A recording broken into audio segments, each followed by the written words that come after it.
Halo anak-anak, pada pertemuan kali ini Ibu akan membahas materi tentang peran pelaku ekonomi. Pelaku ekonomi yang akan Ibu bahas pada pertemuan ini ada 4 pelaku ekonomi. Yang pertama adalah konsumen atau bisa kita sebut dengan rumah tangga konsumen atau kita singkat menjadi RTK. Kenapa kita sebut sebagai rumah tangga? Karena konsumen di sini melakukan kegiatan jual dan beli. Yang kedua, pelaku ekonomi yang akan kita bahas pada pertemuan kali ini adalah produsen, atau bisa kita sebut dengan rumah tangga produsen, atau disingkat menjadi RTP. Yang ketiga, pelaku ekonomi di sini yang akan dibahas adalah pemerintah, atau bisa disebut dengan rumah tangga pemerintah atau government, dan disingkat menjadi RTG. Dan yang keempat, pelaku ekonomi masyarakat luar negeri. Para pelaku ekonomi yang tadi Ibu sebutkan memiliki beberapa peran. Rumah tangga konsumen memiliki beberapa peran. Yang pertama, menyerahkan atau menyediakan faktor produksi, yaitu sumber daya alam yang berupa tanah, sumber daya manusia yang berupa tenaga kerja, modal, dan skill kewirausahaan. Kemudian, peran yang kedua adalah mengkonsumsi barang dan jasa. Dan peran yang ketiga adalah memperoleh imbalan atau mendapatkan balas jasa dari faktor produksi yang dimiliki. Adapun imbalan atau balas jasa ini adalah jika rumah tangga konsumen memiliki tanah, maka ia akan mendapatkan imbalan uang sewa. Kemudian, jika ia memiliki tenaga kerja, maka ia akan mendapatkan imbalan berupa upah. Bila ia memiliki modal, maka ia akan mendapatkan imbalan berupa bunga. Dan jika ia memiliki skill kewirausahaan, maka ia akan mendapatkan imbalan berupa laba. Yang kedua, ada rumah tangga produsen. Rumah tangga produsen ini memiliki beberapa peran. Yang pertama adalah menggunakan faktor produksi. Yang kedua, menyediakan barang dan jasa. Dan yang ketiga, memperoleh imbalan atau mendapatkan balas jasa dari barang dan jasa yang dihasilkan. Yang ketiga, pemerintah memiliki beberapa peran. Yang pertama adalah mengeluarkan undang-undang, contohnya seperti undang-undang pajak. Yang kedua, pemerintah memiliki peran membeli berbagai jenis kebutuhan pemerintah untuk mempersiapkan sarana dan prasarana guna kepentingan umum. Misalnya seperti pendidikan, jalan raya, dan lain-lain. Yang keempat, masyarakat luar negeri. Masyarakat luar negeri memiliki peran yaitu melakukan kegiatan ekspor dan impor barang dan jasa. Untuk mempermudah pemahaman kita dalam memahami bagaimana peran pelaku ekonomi dalam kegiatan ekonomi, maka akan dibantu dengan diagram interaksi antar pelaku ekonomi, atau disebut juga dengan circular flow diagram. Circular flow diagram menjelaskan tentang interaksi pelaku ekonomi yaitu konsumen, produsen, pemerintah, dan masyarakat luar negeri dalam suatu perekonomian. Di sini ada model diagram dua sektor atau perekonomian sederhana. Kenapa disebut perekonomian sederhana atau dua sektor? Karena di sini hanya ada dua pelaku ekonomi, yaitu RTK dengan RTP.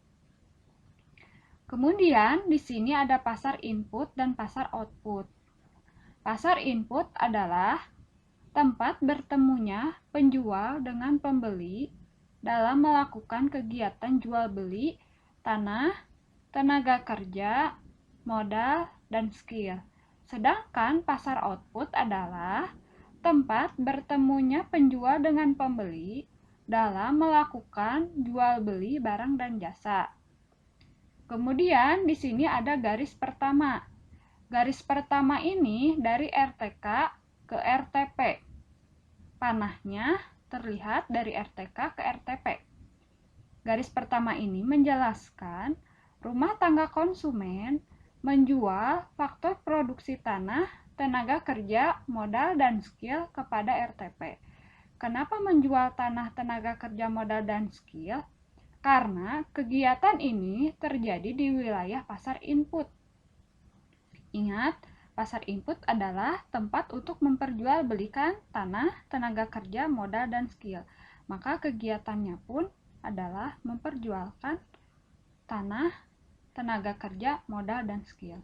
Kemudian, garis yang kedua adalah dari RTP ke RTK.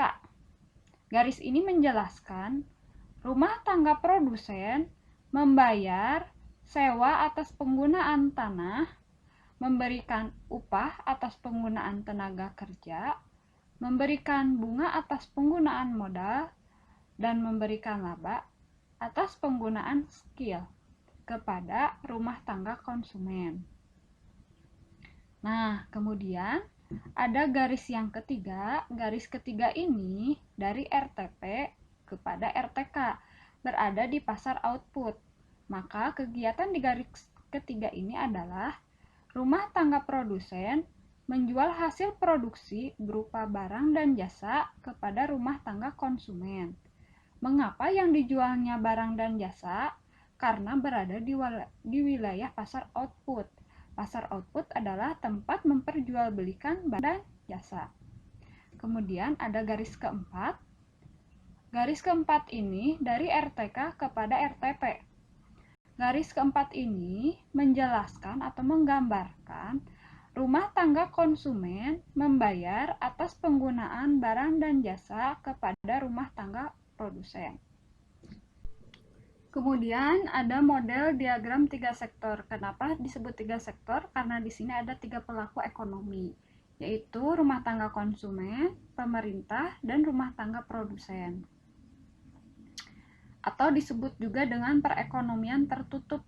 Kenapa disebut dengan perekonomian tertutup? Karena di sini kegiatan ekonominya tidak melibatkan masyarakat luar negeri atau perdagangan luar negeri.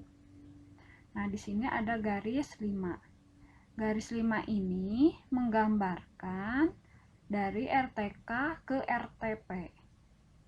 Garis ini menjelaskan rumah tangga konsumen membayar pajak kepada pemerintah. Kemudian ada garis ke-6. Garis ke-6 ini panahnya dari pemerintah kepada rumah tangga konsumen.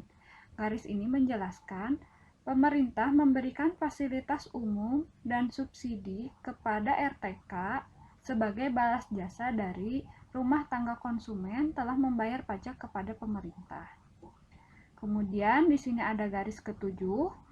Garis ke-7 ini panahnya dari RTP kepada pemerintah. Nah, garis ini menjelaskan rumah tangga produsen membayar pajak kepada pemerintah.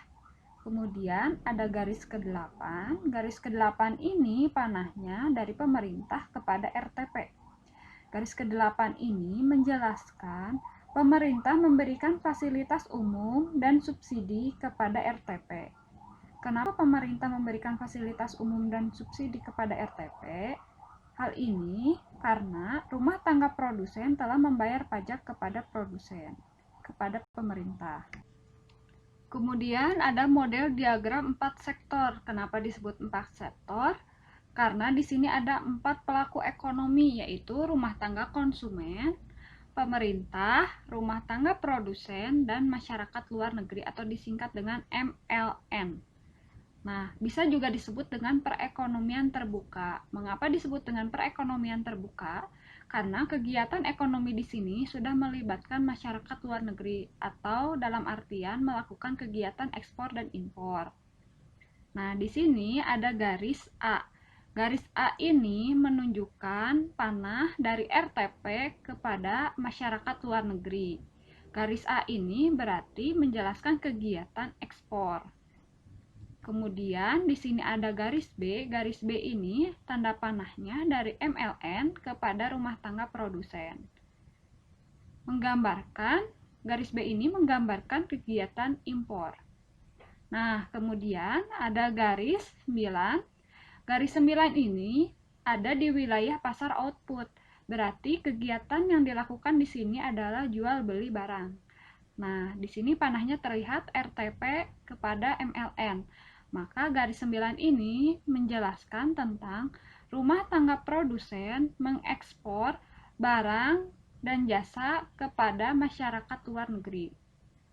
Kemudian ada garis 10 ini tanda panahnya dari masyarakat luar negeri menuju RTP.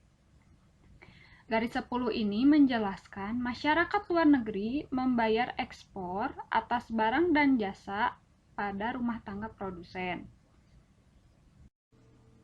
Pembahasan untuk hari ini cukup sampai di sini. Jika ada hal yang kurang kalian pahami, kalian bisa menuliskan pertanyaan kalian di kolom komentar atau menghubungi Ibu langsung lewat pesan WhatsApp. Terima kasih atas perhatiannya. Wassalamualaikum warahmatullahi wabarakatuh.